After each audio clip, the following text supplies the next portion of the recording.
What's up, guys? Welcome to another playoff prediction video.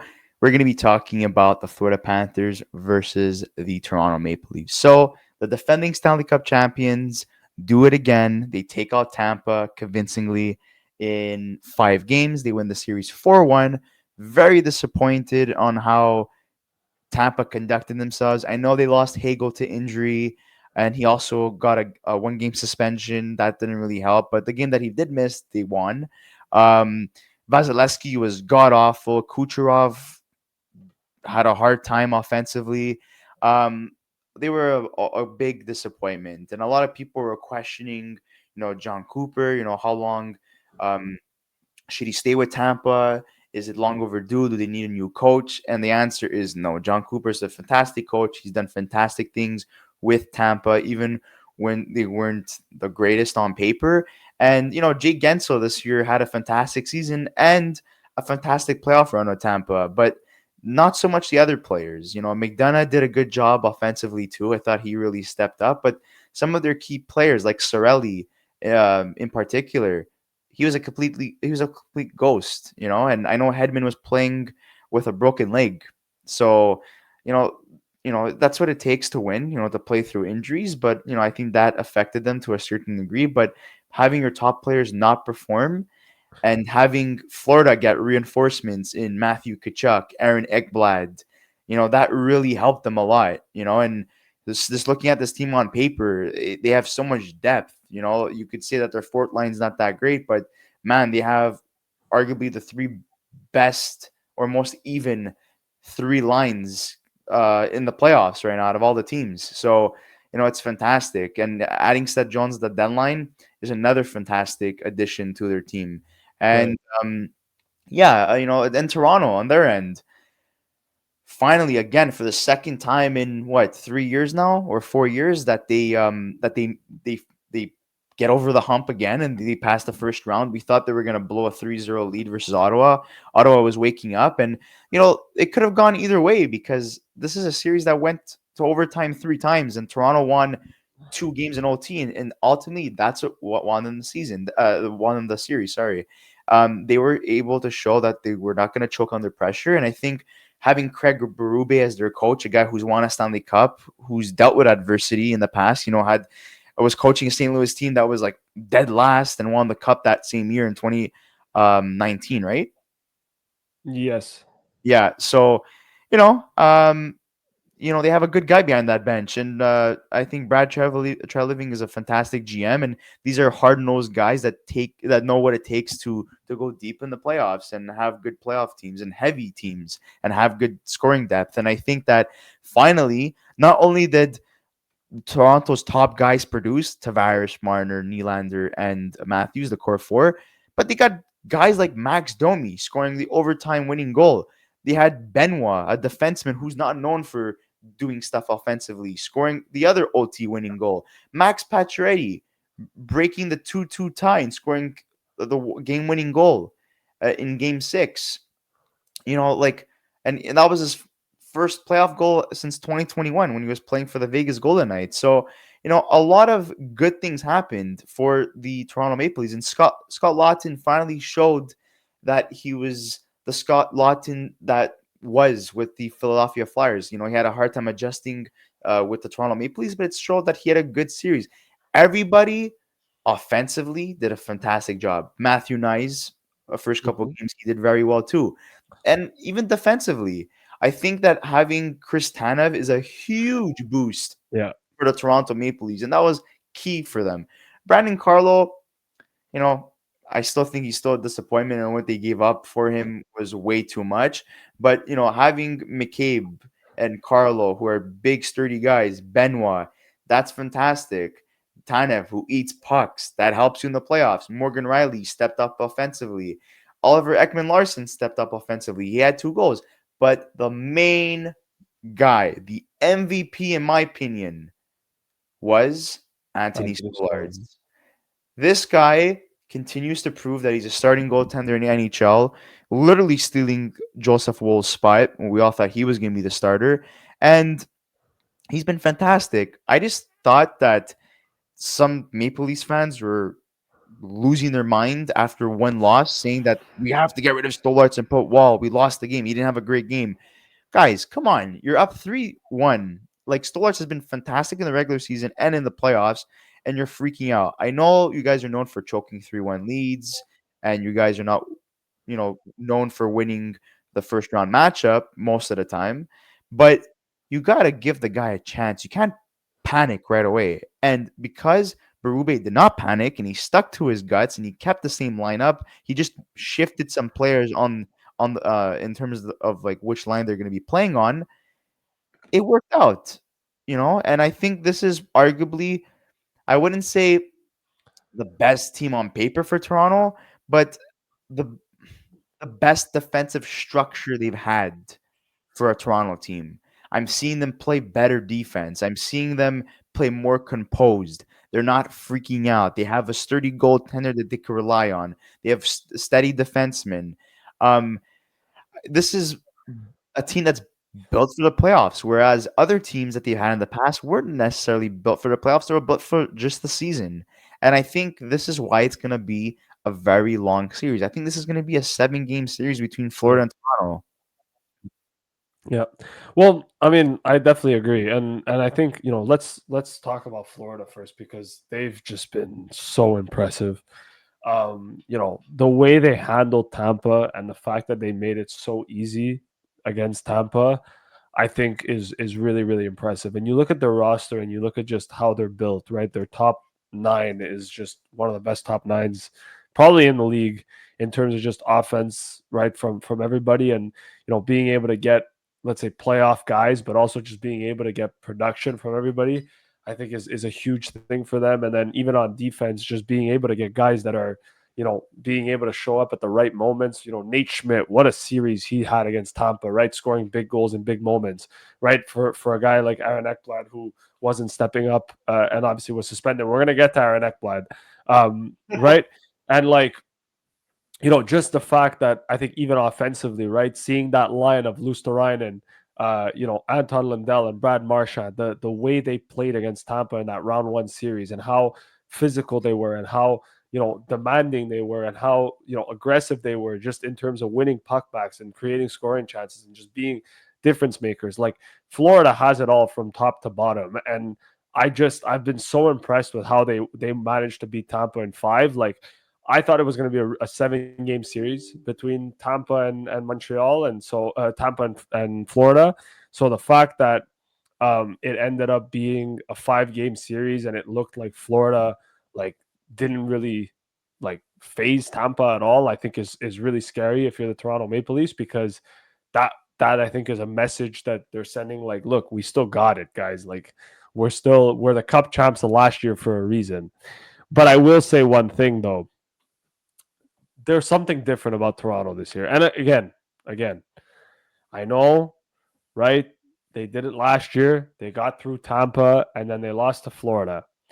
But to me, like this series, I think is really important for Toronto. And the reason I say that is it's like you mentioned before. They're better defensively now. They've got a goaltender in Anthony Stolarz that has stood on his head and been a difference maker, right? They've added players that were on that Florida team last year that experienced the Cup final win. Steven Lorentz, Oliver Ekman-Larsson, and obviously Anthony Stolarz, even though he was the backup. And so Toronto this year, and even with Craig Berube, there's just something different. Like even in the game against even in the series against Ottawa, right? Like they went up 3-0 and it like looked like they were going to sweep them. And then Ottawa wins game 4 and Ottawa wins game 5. And everyone talks about, oh, the Leafs are going to leaf again, right? And I thought they did a really good job in game 6. I thought they did a really good job of, being able to maintain that game and being able to, not let the pressure get to them. And the reason I say that is, look, they were up 2-0 in that game. They ended up blowing the 2-0 lead and ultimately ended up winning the game through a Max Pacioretty goal, basically scoring the game winner, and then Nylander adding a fourth to make it 4-2. And I thought that was really impressive. And the reason I thought that was really impressive is because we haven't seen that from Leafs teams in the past, right? Under Keefe last year, I think if Toronto was in this position last year where they would have lost the game 4 and game 5, and then they would have blown that 2-0 lead in game 6, I think they would have lost that game and probably lost the series. I agree. I think under Berube, the fact that they didn't is a huge thing for them. And the reason I say that is you've seen the maturity grow in this team, that they, like you said, they look calmer, they didn't look phased, right? And their top guys were their top guys. Mitch Marner had 8 points, William Nylander had 9 points, Austin Matthews, finished the playoffs with 2 goals and 5 assists for 7 points. John Tavares had 5 and 6 points. Matthew Nyes, although he only had 3 points and 3 goals, right? He was a big difference maker for them. So the top guys were the top guys for the Leafs, and they got the goaltending when they needed to get the goaltending, and they ended up winning that series. The difference in this series between Toronto and Florida is going to be the depth. And Toronto's got good depth. I think they're built for the playoffs. I think they're built to go on a deep, deep run. But you look at Florida and you look at that top 9 and you look at how well that top 9 has played, and the fact that even though, right, Toronto's looks so good, like you look at Florida and like it feels like there's still another gear that they can go to. And Yeah. that's the scary part about Florida, is that it kind of just feels like we haven't seen anything yet, right? And it's like just the beginning. Whereas with Toronto, it's kind of hard to tell, because I think they played really well against Ottawa. I think they looked really good. And I think they're going to give Florida a 7-game series like they have in the past couple of years, although last year they lost in 5, right? But it's hard to tell how this series is going to go, because I think Toronto is a better team than they were last year. I think they've shown that they're a better team than last year, and I think they're going to give Florida a much harder time than they did last year. But I don't know. With how good Florida has been, and with how good they're built, and with just everything that they've done, I'm not sure it's going to be enough for Toronto to beat them. But, and I'll get to Aaron Ekblad now. Aaron Ekblad hasn't helped Florida in any way, shape, or form in these playoffs. And he's been a really big disappointment. I know he played 2 games, he scored a goal. I understand all that stuff, whatever. He's been suspended twice now. He got suspended for 20 games and he missed the first 2 games of round 1. And now he's missing the first game of round 2 because he got suspended for 2 games for that dirty hit on Brandon Hagel, because Aaron Ekblad's an idiot and decided to be a dumbass starting February. I don't know why. He's missing 1 game this series. Yeah, least. I know. But I'm saying, like, Aaron Ekblad decided to be a dumbass from the beginning of February. I don't know what got into him, but he just decided, I'm going to be stupid. So, anyways, the point that I'm trying to make is it's impressive how well Florida has done without much reliance on Aaron Ekblad. And that has been something to really look into, because one of the arguments that we made, me and Zach, when we did the Tampa Florida video, was we weren't sure what you were going to get out of Matthew Tkachuk, because we weren't sure if he was going to be 100%. Oh, he was fantastic, right? And we weren't sure how much of a difference it was going to make not having Aaron Ekblad in the lineup, because we saw the difference when Florida had Ekblad in the lineup versus when they didn't.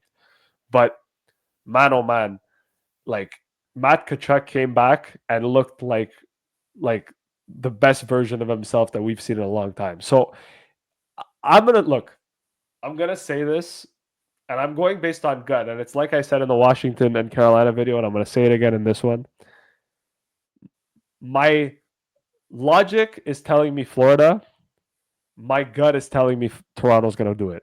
And the reason I'm saying that is because I think Craig Berube has Toronto playing playoff style hockey.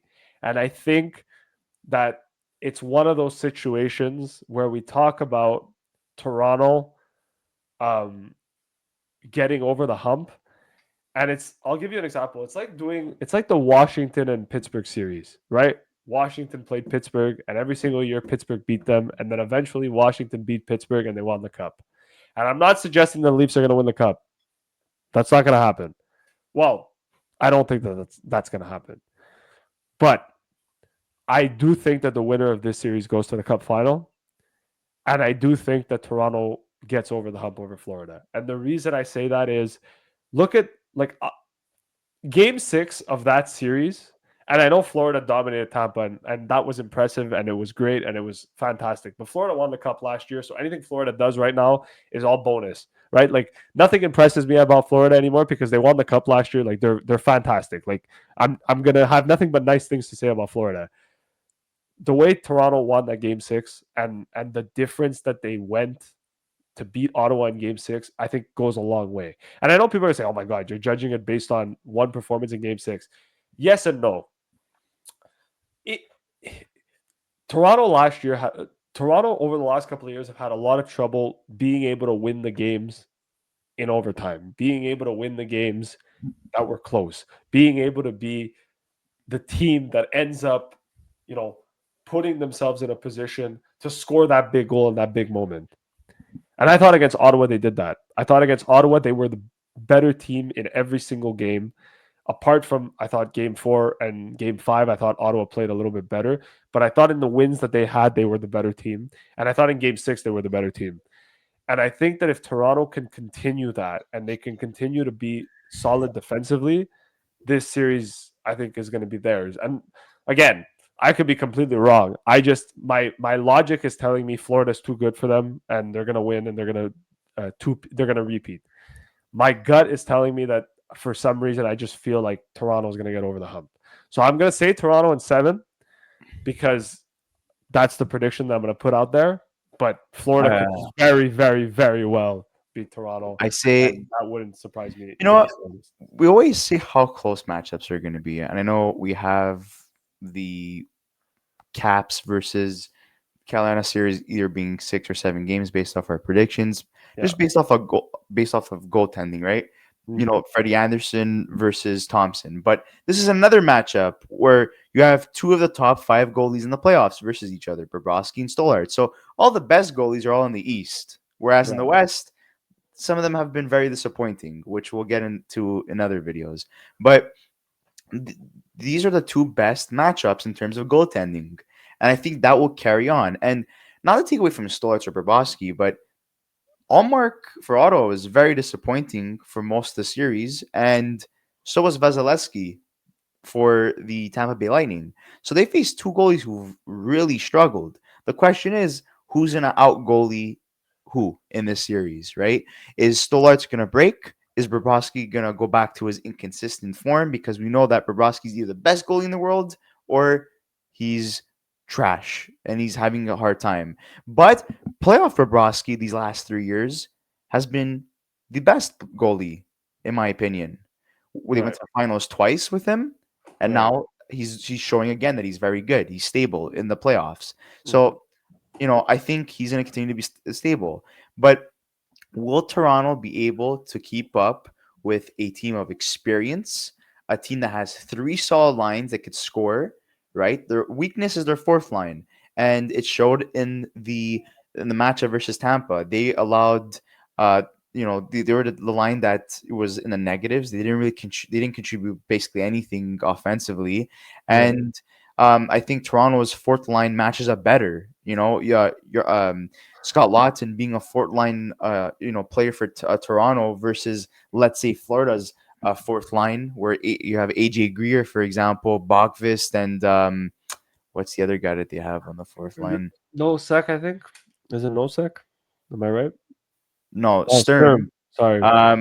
You know, if I think they're gonna, Florida's really gonna have to be careful on how they match up those 2 that line versus Toronto's 4th line, because I think they're gonna struggle, in my opinion. Right. So I think they're gonna have to make some changes in that 4th line. But those first 3 lines, when you have Brad Marchand on your 3rd line, you're going deep in the playoffs. And you have 3 pests, right? You have Sam Bennett, Matthew Tkachuk, and Brad Marchand.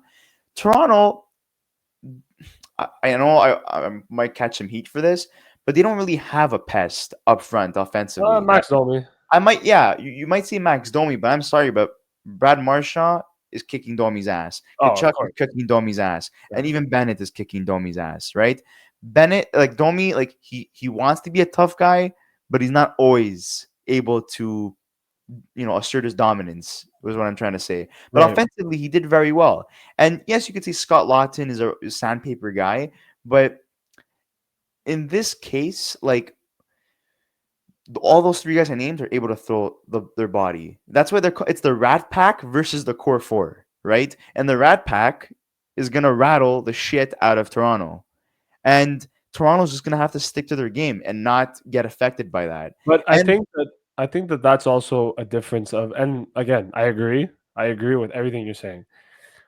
I think a lot of that though was on Keefe last year. And the reason I say that is under Berube, Toronto, I feel like you can't really poke them.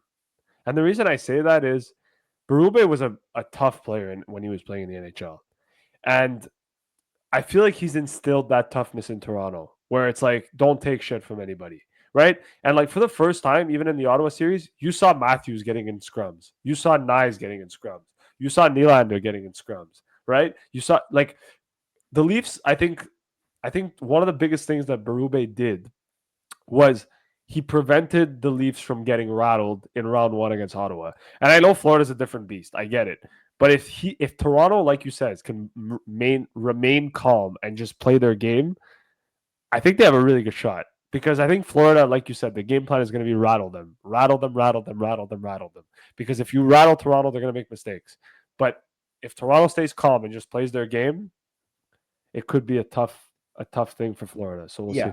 so in terms of forwards, I have to say that it's even for both teams, just based off like if I didn't see guys like Domi and Lawrence and Lawton step up their game in the first round, Max Pacioretty, right? If they didn't step up their game, that would have gone to Florida. But because everyone was able to contribute except for one player offensively versus Ottawa in 6 games, that shows me that finally everything's clicking. So I have to give it to them. And obviously for Florida, because they have one very weak line, but because they're super good in line 1, 2, and 3. And line 3 could be a second line on another NHL team. Hence why I say it's even, because Florida's third line is better than Toronto's third line. But because they have that weak fourth line, that's why it balances out. And that's I I still think Florida has better offense all round. okay.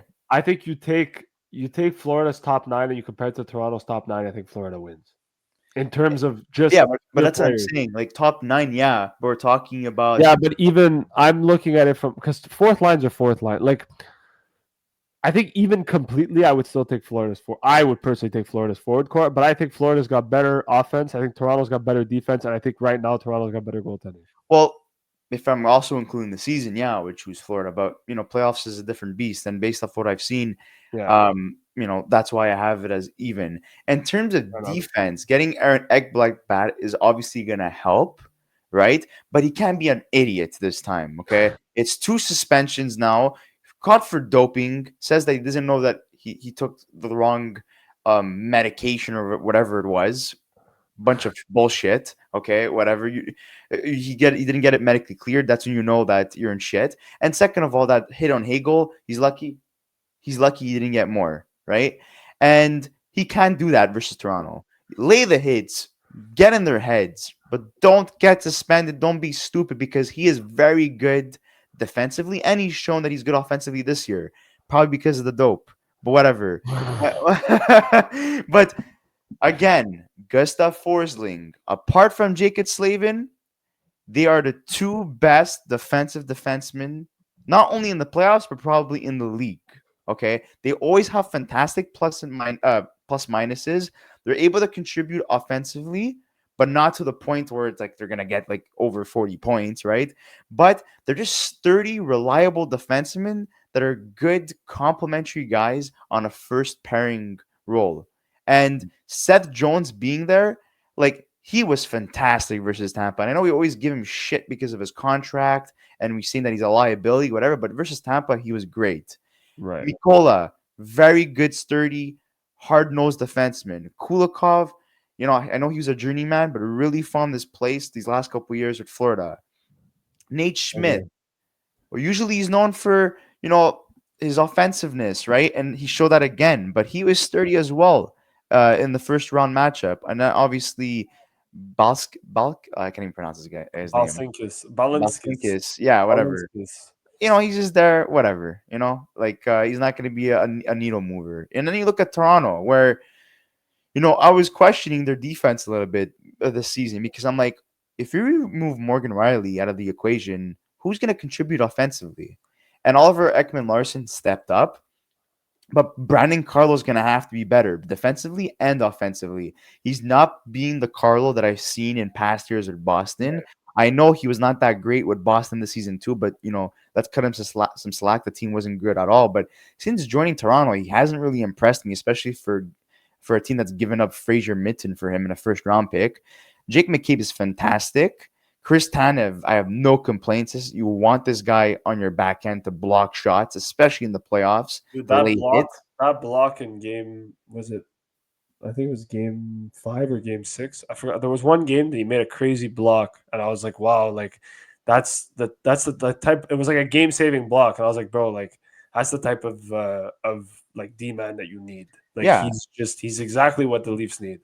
And I found that Toronto struggled mightily defensively because Morgan Riley had a very poor season up until the second half or the later end of the season where he started finding rhythm to his game again, Right. finding that offensiveness. And he was able to showcase that in the first round versus Ottawa. He got some points. But obviously having Oliver Ekman Larson helps. But Simon Benoit, what an underrated defenseman this guy is. Like, he's a guy that was with the Ducks. He was a guy that didn't look like he was going to make the NHL roster, always in and out of the lineup. And he really found a place on Toronto since last year. And I thought he's progressively gotten better. He's a big guy, lays a lot of hits, he blocks, and he's shown that he's able to contribute offensively too. And I think all around, this is Toronto's best defensive lineup that they've had, like I said, but even on their back end. But Morgan Riley is going to have to carry the weight offensively. And I know Ivan OEL is also good offensively, but we all know that Morgan Riley is always going to be the top dog in the back end. But, when you look at their power play, it shows that they've lost trust offensively in Morgan Riley, where you're Yeah. going with 5 guys on the power play, which they've done for majority of the season, right? And I don't Yeah. blame them because you have the core 4 plus Matthew Nyes, right? Like, you can't have, if you really want to go all out on the power play, that's what you're going to have to do. And that absolutely destroyed Ottawa in the first round. Their power play always took advantage of every single opportunity, and they always scored. They were so good on the power play. I think for maybe game 4 was the only time that they didn't really do anything on the power play. But apart from that, every penalty that Ottawa got, they would score. They would score. They would score. This is I was watching all that series, and Toronto really, really impressed me. And I know that Ottawa gave them a fight, but we also have to take into consideration that Brady Tkachuk was not 100% and did not play the role of a pest like he normally does.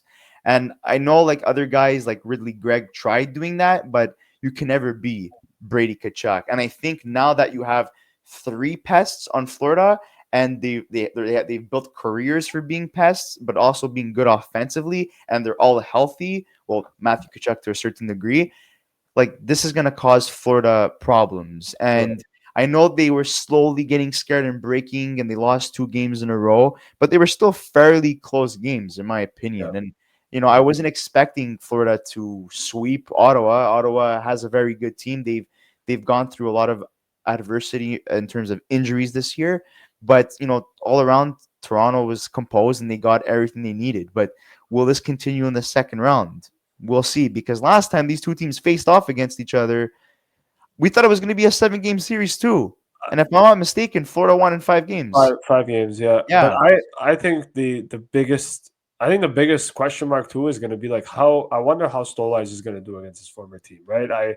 And the reason I say that is I think he's going to be very motivated. I think he's played really, really well. Like Stolar's been one of the best goalies in the league this year, right? If not, you can even argue to some extent like at one point he even was the best goalie in the league. Like he's played really well this year. And I think Bobrovsky's had inconsistencies, but obviously Bobrovsky has that experience that I don't think Stolarz has. I'm very curious to see how he plays against Florida in this series, right? they Because, both know each other's game too. but that's They, what I'm they were saying, right? teammates and Like won the Stanley Cup together last year. there's a lot of interesting, let's say, situations that can happen in the series. I think it's going to be very, very fun to watch. like I said, I'm gonna stick to the same prediction that I made earlier in the video. I think Toronto wins in 7, and that's more of a gut feeling than an actual using logistical my brain telling me, but my brain is obviously telling me that Florida might is going to take it. I don't know. I think there's something different about the Leafs this year. I think they're going to find a way to do it, and I think that if they can get the same production that they got from Nylander, Marner, Matthews, and Tavares in this series, and they can continue to be their best players. And I think Leafs can get a little bit more depth scoring. I think they can do it. I think Bobrovsky is the type of goaltender that he even though he's done well at times and he's been a really good goaltender and he won a cup last year, I don't think he's been great this season in terms of just consistency. And I think if you can find a way to beat him and rattle him, I think you can beat them in this series. So I'm gonna do that, but I mean at the end of the day, it's gonna be a fun series to watch. I can't wait to watch Toronto, Florida. It's always exciting. It's always Yeah. fun, and two teams that don't like each other, so it's gonna be It's going to be the most exciting series, in my opinion. I know these teams have faced each other in the past, but it was also exciting when they faced each other the first time. But I think it will be a lot more different since this is the best playoff team on paper that Toronto's had, in my opinion. I agree. But there is no excuse for Toronto. They need to go win that cup this year because you have Tavares that's knocking on the door and Mitch Marner that's knocking on the door, and they're asking for money. They're asking for long-term contracts too, right? Right. Tavares is probably going to want to retire with Toronto, but obviously, I don't know how much he's willing to take in terms of a discount to stay with Toronto because Toronto has problems with their salary cap. They're always close to the cap, and that's what happens when you're paying your core four over $10 million each, right? Right. So, and Mitch Marner, there's been a lot of talk surrounding him potentially leaving or most likely leaving and going somewhere else where he could just be the guy, right? Because here it's like, is he the guy? Is it Matthews or is it Nylander? I know Tavares is part of that conversation, but the older he got, like Tavares has taken a step back. Not only as in terms of his impact, but also as a leader. Like he stepped back and gave his C up to Matthews, right? So there's also that to take into consideration. But I think there's more of a likeliness of Tavares staying and taking a discount than Marner is to stay. So if they want to win with the I think core it depends on four, how far they go. That's yeah, that too. like it just depends on how far they go.